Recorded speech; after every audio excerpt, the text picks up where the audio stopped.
साथियों नमस्कार। साहित्य सागर यूट्यूब चैनल पर आपका स्वागत है।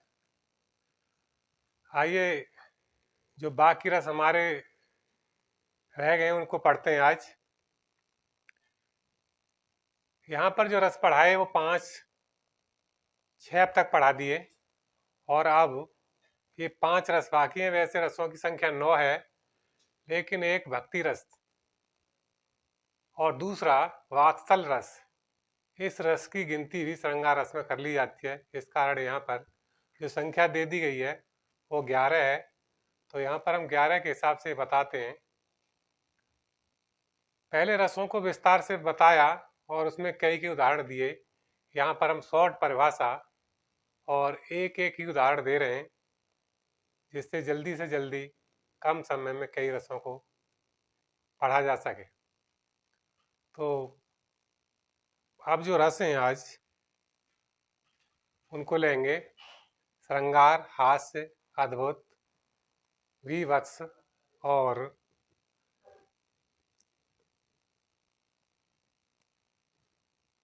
ये भयानक रस। तो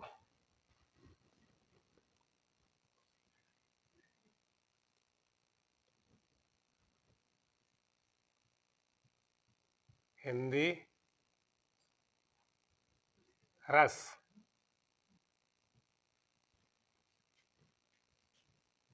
और यहाँ पर हमारी जो ये 5 रस हैं ये है श्र, हा, आ, वी, व। इनसे हम 5 रस बाकी जो रहे उनको पढ़ाएंगे। स श्रृंगार, हा हास्य, आ अद्भुत रस, वी वीर रस और भा भयानक रस। तो यहाँ पहले लेते हैं श्रृंगार रस। श्रृंगार, श्रृंगार रस। इस श्रृंगार रस में जहां पर नायक नायिका का मिलन होता है वहां पर श्रृंगार रस होता है। इसका स्थायी भाव जो है रति है। श्रृंगार 2 प्रकार का माना जाता है, संयोग श्रृंगार और दूसरा वियोग श्रृंगार। संयोग श्रृंगार मिलने को कहते हैं और वियोग श्रृंगार बिछड़ने के लिए कहते हैं।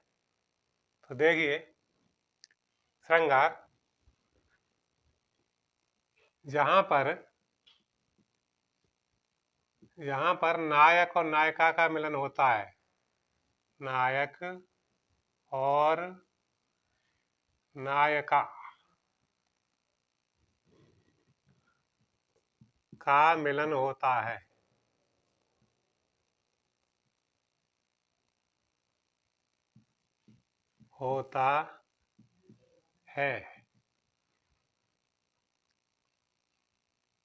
वहाँ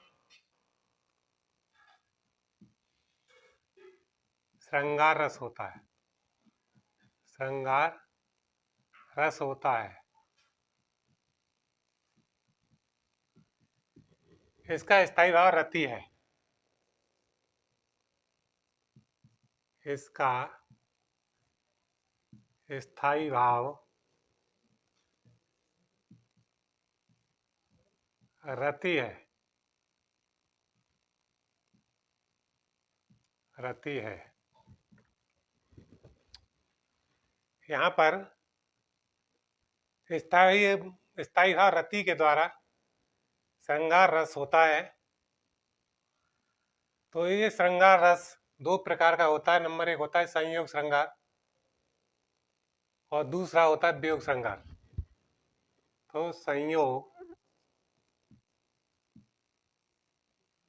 श्रृंगार,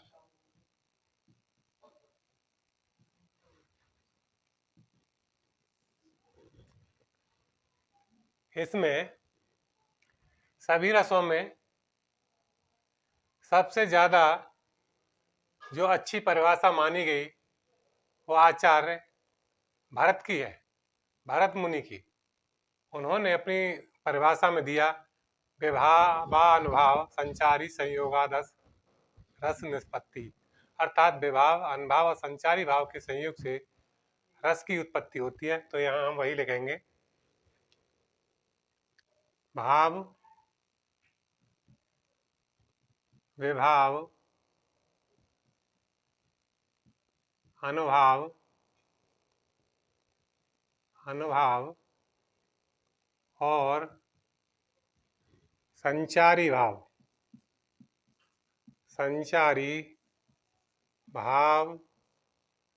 के संयोग से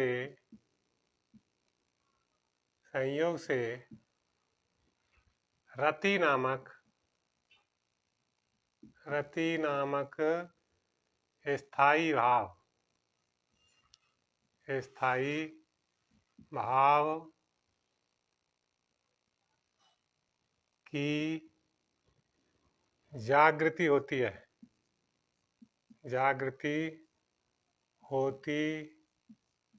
है, वहाँ संयोग श्रृंगार होता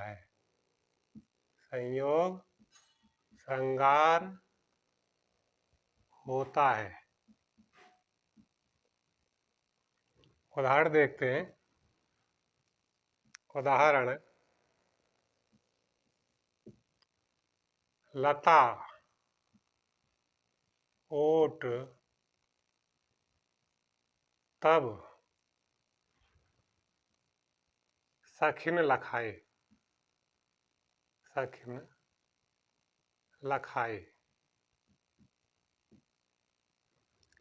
श्यामल गौर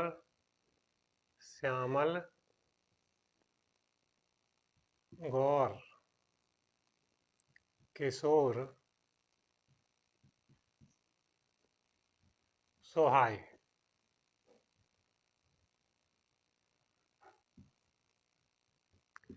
यहाँ पर लता और तब सखिन लखाए, श्यामल गौर किशोर सोहाए, सीता जी की जो सखियां थीं उनके साथ में, तो उन्होंने लताओं की ओर से राम और लक्ष्मण को दिखा दिया, जो एक सांवले शरीर के तथा दूसरे गोरे रंग के थे। तो इस कारण यहाँ पर संयोग के द्वारा संयोग श्रृंगार हुआ। तो इसमें जो स्थायी भाव हुआ रति। अब दूसरा वियोग श्रृंगार।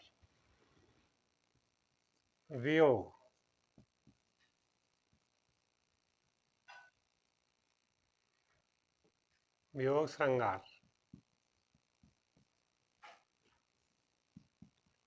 इसमें वियोग श्रृंगार में नायक और नायिका का बिछुड़ जाना, अलग हो जाना, या एक दूसरे से उनका वियोग हो जाना ही या मिलने का अभाव रहना ही वियोग श्रृंगार है। जहाँ पर ये आपस में नहीं मिल पाते वहाँ वियोग श्रृंगार होता है।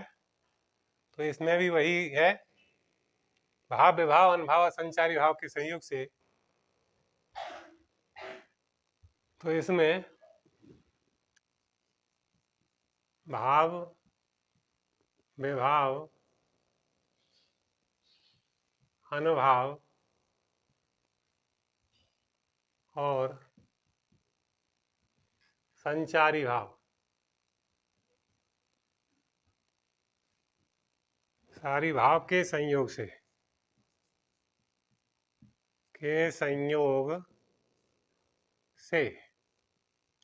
रति नामक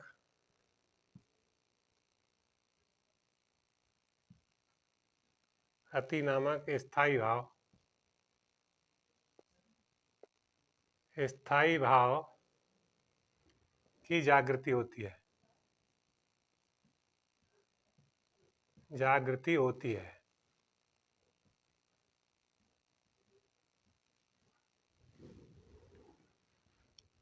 वहां पर वियोग श्रृंगार होता है। वियोग श्रृंगार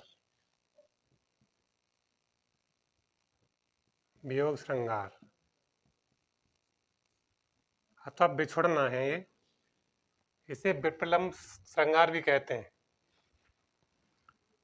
होता है। विप्र लंब श्रृंगार होता है। इसमें उदाहरण देते हैं, हे खग मृग हे मधुकर श्रेणी। उदाहरण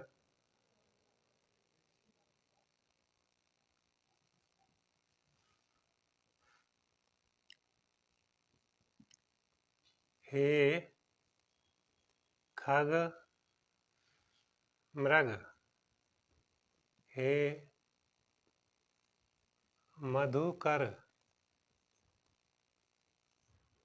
श्रेणी।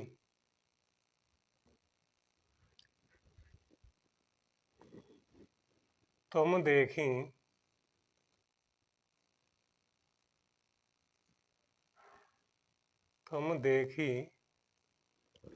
सीता मृगनेनी था मृग नयनी। तो यहाँ पर वियोग श्रृंगार में सीता को लंकापति रावण चुरा ले जाता है, तो भगवान श्री राम जंगल के पशु पक्षियों से पूछते हैं कि हे खग मृग हे मधुकर श्रेणी, तुम देखी सीता मृगनेनी, कि तुमने कहीं पर सीता जी के लिए देखा है, जानकी जी के लिए देखा है। इस कारण यहाँ पर वियोग श्रृंगार हुआ। अब आगे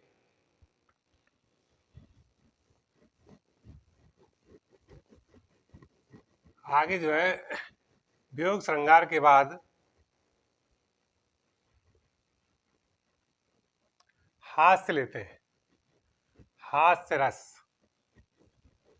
ये हमने यहाँ पे पहले लिख लिया है, हास्य रस। इस हास्य में हास्य रस,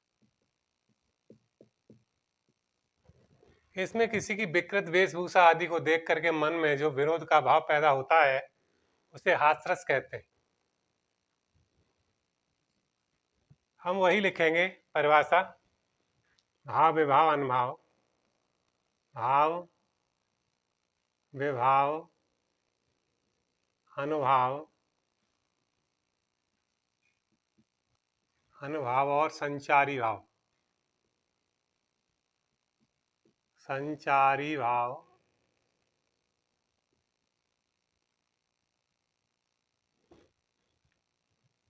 के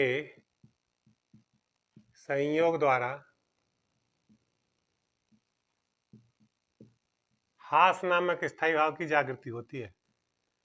हास नामक स्थायी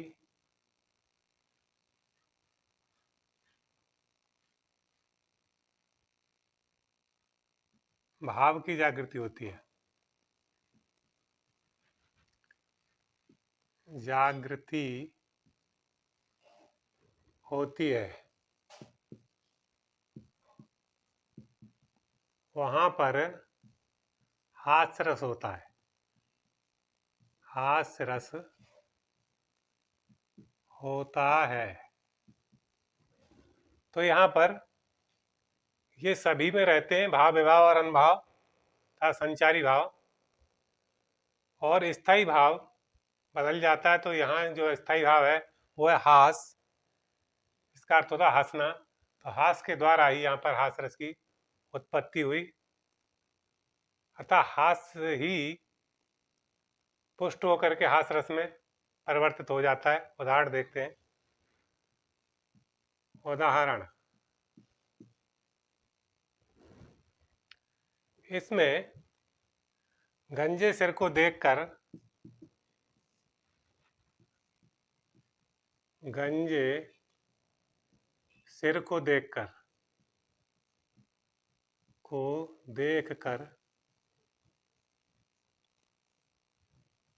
गंजा दीना रोए। गंजा दीना रोए, हालत ऐसी हो रही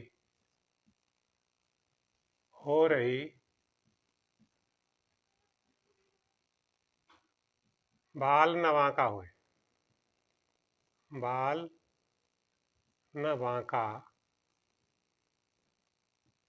होए।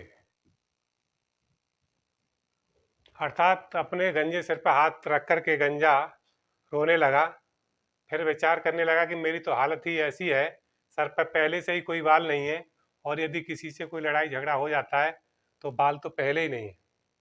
ऐसी इससे बेहतर स्थिति और कोई भी नहीं हो सकती, अर्थात मेरा बाल बांका होगा नहीं, क्योंकि है ही नहीं, इस कारण यहाँ हाथरस हुआ। अब अगला हास्य के बाद देते हैं अद्भुत रस। अद्भुत रस,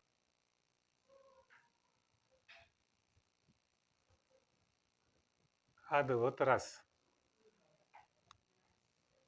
ये जो अद्भुत रस है, ये जहाँ हमें अचंबा लगता है, अद्भुत दृश्य दिखाई देता है, कभी कोई यहाँ है, कभी दूसरी जगह है, और हम कभी कभी भौचक्के हो जाते हैं, अर्थात भ्रम में पड़ जाते हैं, वहाँ ही अद्भुत रस होता है। देखिए, भाव, विभाव, अनुभाव और संचारी भाव, संचारी भाव के संयोग से इसमें अद्भुत रस में विस्मय नामक, विस्मय नामक स्थायी भाव की जागृति होती है। स्थायी भाव की जागृति होती है। उदाहरण देखते हैं। उदाहरण, यहाँ वहाँ दो बालक देखा, यहाँ वहाँ दुई, यहाँ वहाँ दुई बालक देखा, मति भ्रम मोर की आन सेखा, मोर की आन विशेखा, वे शेखा, मतलब मोर की आन विशेखा। तो यहाँ पर भ्रम की स्थिति हो रही है कि दो बालक थे, कभी यहाँ दिखाई देते हैं, कभी दूसरी जगह दिखाई देते हैं, ये बुद्धि में भ्रम पैदा हो गया है, इस कारण यहाँ पर अद्भुत रस है, और इसका स्थायी भाव क्या है? विस्मय, आश्चर्यचकित होना। विस्मय, आश्चर्यचकित होना, आश्चर्य में पड़ जाना, अर्थात एक स्थिति का उसी स्थिति में न रहना, वहां पर बदलाव हो जाना ही विस्मय होना है।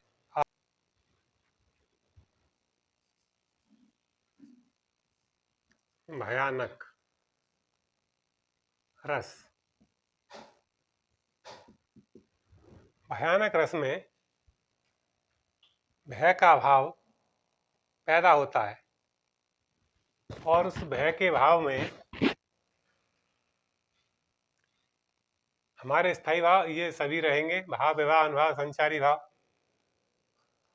इसमें भयानक में भय ही स्थायी भाव है, और इसमें उदाहरण लेते हैं कि लंका की सेना तो कब के गर्जन रब से कांप गई, हनुमान के भीषण दर्शन से वह विनाशी भांप गई, उस कंपित संकित सेना पर कपि नाहर की मार पड़ी, त्राहि त्राहि शिव की सब ओर पुकार पड़ी। तो यहाँ पर फिर इसी को दोहरा लेते हैं हम। भाव विभाव अनुभाव, भाव विभाव अनुभाव, अनुभाव और संचारी भाव, और संचारी भाव के संयोग से, भाव के संयोग से भय नामक स्थायी भाव, भय नामक स्थायी भाव की जागृति होती है। भाव की जागृति होती है तो वहाँ पर भयानक रस होता है। तो वहाँ पर भयानक रस होता है,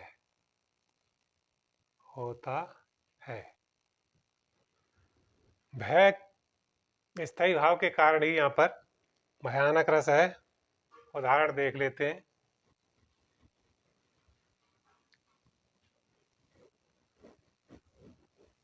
भय का जो उदाहरण है, हनुमान जी ने जब लंका में आग लगाई थी तो वहां पर विकराल लपटें चल रही थी और लंका वासियों को विशेष भय हो गया हनुमान का। तो वही उदाहरण है भय का। उदाहरण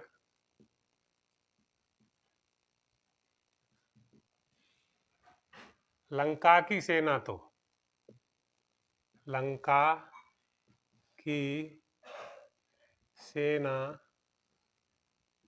कपि के, अर्थात हनुमान जी के, कपि के गर्जन रव से कांप गई, अर्थात गर्जना करने से, गर्जन रव से कांप गई, कांप गई।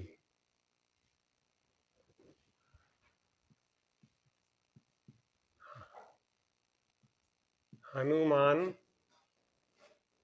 के भीषण दर्शन से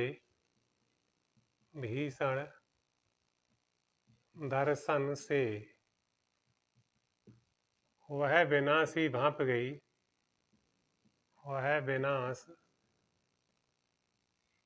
ही भांप गई, भांप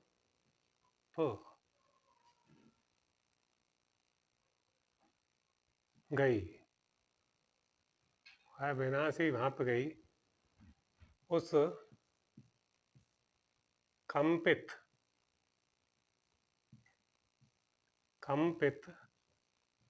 शंकित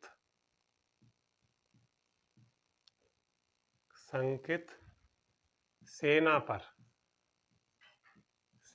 पर कपि नाहर की मार पड़ी, कपि नाहर की मार पड़ी,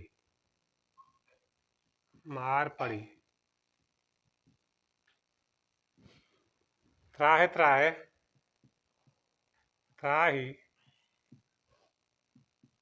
त्राहि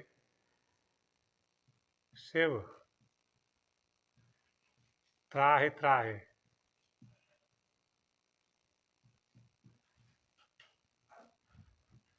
शिव की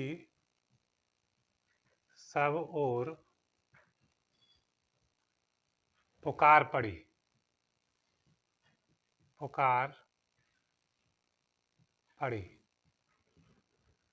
तो ये उदाहरण है। लंका की सेना तो कपि के गर्जन रव से कांप गई, हनुमान के भीषण दर्शन से वह विनाश ही भांप गई।